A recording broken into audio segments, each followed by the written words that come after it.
Hello and welcome back everyone to Canva course from basic to advanced. And for this lesson or for this chapter number 5, we will be working with images. So I'll be showing you how you can edit images, resize them in Canva with a lot more added edits as well. So let's go ahead and get started. So here we go. I have opened up Canva over here. Now I'm going to go ahead and select just an Instagram post over here, a square to work with. Now I'm just going to go with image from elements over here, going to photos over here. Now, as you can see, we have a lot of photos that we can work with. You can also use your own photo as well. If you want to go ahead and use your own photo, that's still all okay. Now I'll just go ahead and let's say drag this photo in here. Let me just go ahead and rescale it up. There you go, and put this right at the center over here. There you go. Then what I'm going to do is I'm going to right click and lock it. If you go and lock it, you cannot interact it. You can select it, you can unlock it, but you can select and then you cannot edit it anymore. So as we will be working with images, I'm just going to go ahead and use this image and work with this image. Now there are various ways that you can edit an image here in Canva.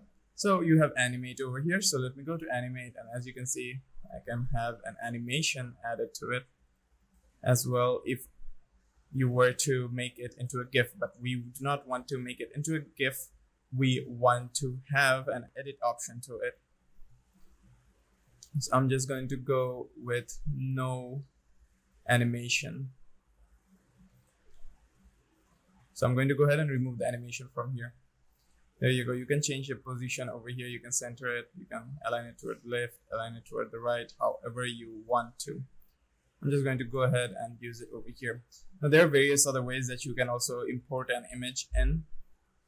So let me just go back to my elements over here. Go and add a grid, let's say. So let me just add a grid in, or I can just add a frame in as well. So I'll just go ahead and add a frame in. There you go. Now, as you can see, this is square as well. So I'm going to use this frame. And you can import an image into this frame the same way as before, just by dragging and dropping it in here. Now, if I were to go ahead and move this, as you can see, the image is not moving, the frame is moving. So how can you move the image inside the frame? You have to double click on it. Then this window will pop up. Then you can realign it like this. I'm going to realign it like this. And then press enter, and there you go. Now I can just realign it towards the center like that. Now you can go ahead and edit the photo from here. So once you click on this, now as you can see, there's a Magic Studio here. There's effects, there's adjust, and there's crop as well. I'll be going through all of them. Crop is basically the same as before. You can just crop it however you want to, aligning it towards the frame. You can press enter again to set it up. But I'm just going to go ahead, and there's a new option. As you can see, expand. There's also a crop, smart crop as well, and you can also rotate it however you want. I'm just going to keep it at auto over here, but as you can see, it zooms in. So I'm just going to press escape, but as you can see, that's not working. So I'm going to zoom out a bit and readjust this so that it fits in perfectly, and then we align it again and press enter. Then I'm going to zoom it back to fit. You can also make it full screen if you want to. So I'm just going to align it to fit and realign it towards the center. After that, going back to edit over here, the effects are self-explanatory. You can select any kind of effects. You have a background remover. So if I were to click on this, it's going to analyze the image, as you can see, and it's working right now. And once it has detected everything, as you can see, the background image has been removed. You can use the brush tool over here to adjust the lines of adjustment to remove any kind of background before. And you also have the restore option where you can restore the backgrounds like this, as you can see. So I'm going to press undo to remove that. You can also adjust the brush size, and when I click on done, the background now has been removed. So you can remove backgrounds from images using Canva as well, using the BG remover underneath Magic Studio. Then you have Magic Eraser tool over here. So if I were to go ahead and let's say click on this, this is basically works as same as a healing brush tool in Photoshop, if you've ever used Photoshop. But if you have never used Photoshop, what this brush basically does is it. Now let me go ahead and reset tools. So reset everything. What it basically is, let's say you have a skin complexion, you have a lot of freckles, right? So you could, with the magic eraser, you can go ahead and use it to smoothen out your skin. You can remove the freckles using that. So the magic eraser tool works like that. Then you have magic expand. So magic expand will make sure that your image expands.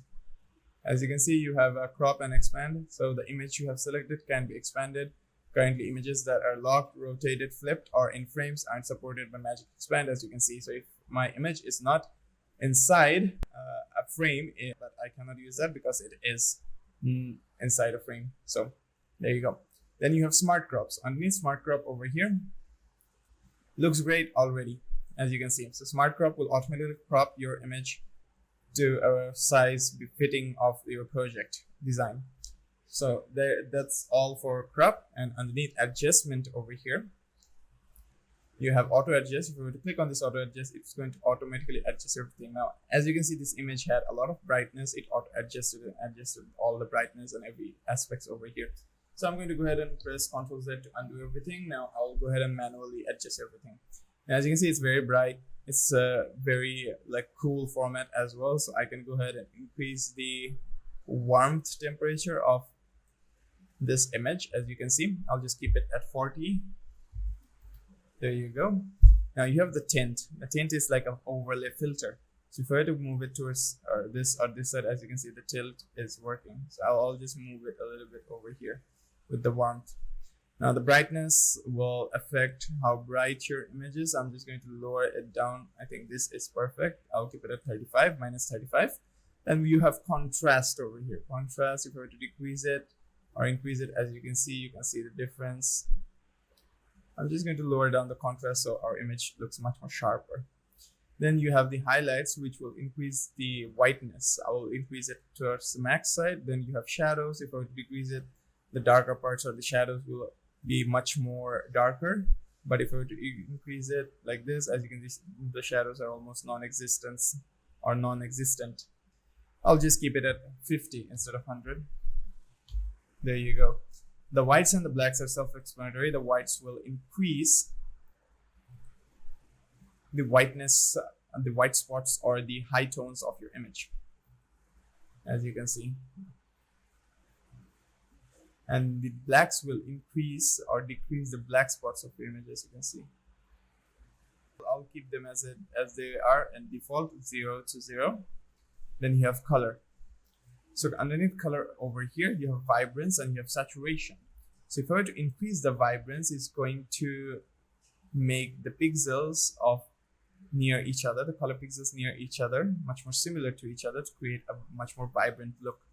Now the saturation will increase the pungency of the colors. As you can see, if I would decrease it, it's going to make it black and white.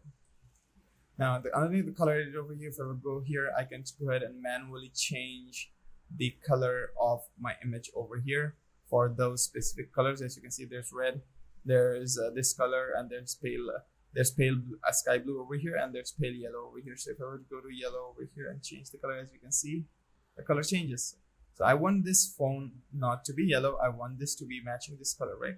So I'm going to go ahead and match it accordingly to this color over here.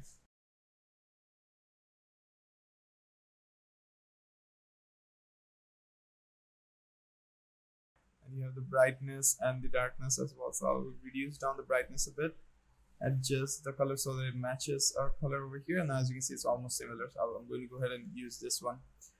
Then underneath texture over here, you have sharpness, clarity, and vignette. Okay, so sharpness, if we were to increase it, as you can see, the image will become much more sharper. But I don't want that. I'll just keep it at 0 because I believe that the image here is perfect as it is. Then you have clarity. If I were to increase the clarity or decrease the clarity, as you can see, the clarity increases. I'll just increase the clarity up a bit.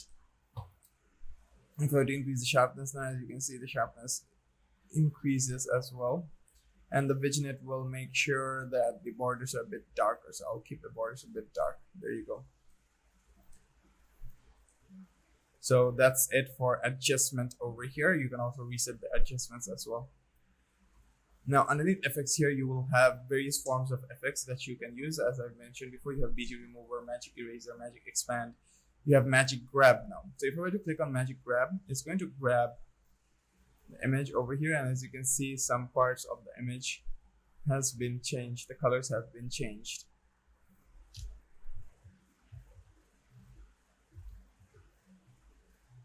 I mistakenly moved the image outside and it got deleted.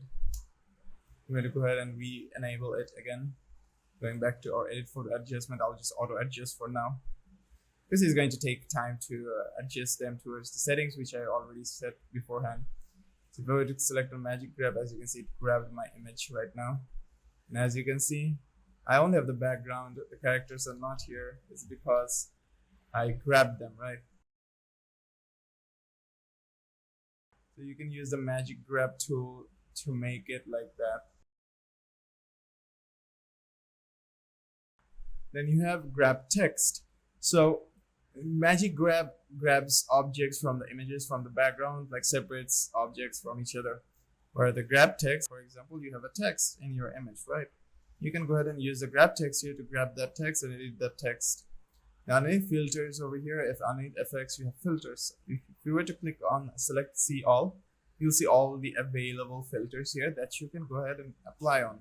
So as you can see, the natural, if I apply it, as you can see, the effect or the filter changes how my image looks, right? I can also increase or decrease the intensity. So I'll keep this one in because this one looks good. Then you have effects over here. So underneath effects, you have shadows, duotone, blur, autofocus, face retouch. So I'm going to go ahead and select face retouch, where it's going to go and detect this face of the objects, or detect the face of the people inside the image over here. And then you have smooth skin. So I can, if I were to increase this, it will make sure that the skin of my characters over here are very smooth. And as you can see the difference. If I were to turn it to 0, as you can see, complexity and the images and the roughness of the skin tone are now noticeable. But if I were to increase it, now as you can see, it has been decreased. So you can use the face retouch for this. And you have autofocus. Autofocus will focus on the faces. As you can see, it's focusing on the face over here, but as you can see, it's not that much perfect. So there will be some lines. So you have blur intensity over here. As you see, the blur intensity is focusing on the face only, and the background is being blurred, right? So I'll go ahead and decrease it. I think this looks good. And focus position, as you can see, you can focus the position. So I'm just going to go ahead and focus this position over here and increase the blur intensity. As you can see, the blur intensity increased. If we were to select that, it will invert. If we were to select this, as you can see, this will make sure that the background is blurred now. So I'll keep the blur intensity to a somewhat minimum. Now I'm just going to go back, but as you can see, there's some lines that you can see over here, which does not look good. So I'm just going to go ahead and remove the autofocus. Then you have normal blur over here. So with the normal blur, you will have a brush. So you can manually add the blur in now, as you can see over here. I can go ahead, add a blur to however I want. I can adjust the brush size, as you can see, and the intensity as well. And I can go ahead and use the remove tool to remove the blur and add the blur again over here, as you can see. And the intensity, let me keep it at 10 for now. 10 is still too much. So we go ahead and decrease it down to 10.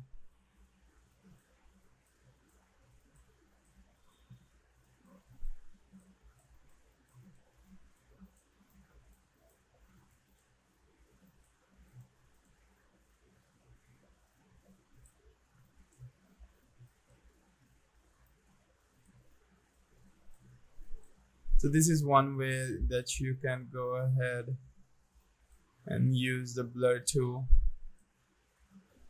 over here. underneath like photo editing. Then I can go ahead and go back over here, and as you can see, the blur has now been placed. Then you have duotone. So underneath duotone, you have a lot of like filter like effects. You have this filter, you have this filter. As you can see, you have highlights and shadows, right? So let me go ahead and use a neon color as a highlight. There you go. And for the shadows, let me just go for black. There you go. So it's going to go, you can customize the duotone however you want as well.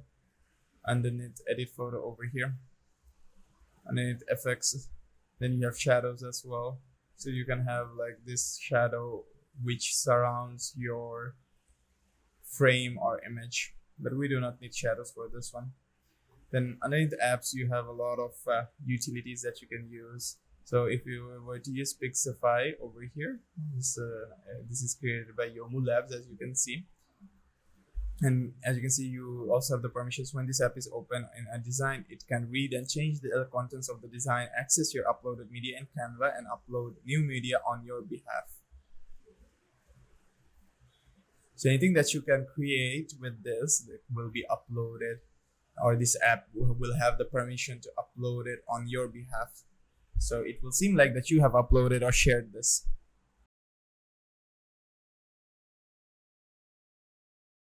Now Pixify is a very resource hungry app, so it's going to take some time to load up, but you can also go ahead and close the Pixify app through there. I'm just going to go to edit photo again, and underneath apps you also have mockups. As you can see, if I were to open any kind of mockup, it's going to load up over here. Now as you can see, the mockups have loaded up. So let me just go ahead and use this mockup, for example.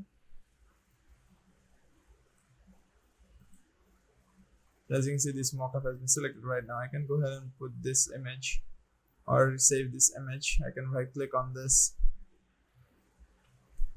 detach the image, there you go, and put this right on the mockup if I want to. So it's now loading into the mockup. As you can see, it's saying insert your image, right? Let me just put this image right over here, okay?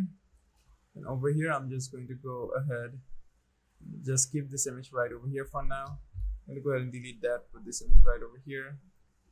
And I need upload over here. I can go ahead and drag and drop this image over here, but as you can see, it's not working. So you have to save this image as a separate file, okay? And then you have to go ahead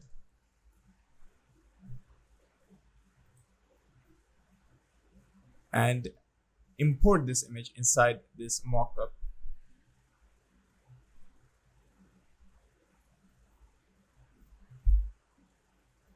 But for now, I'm just going to press undo.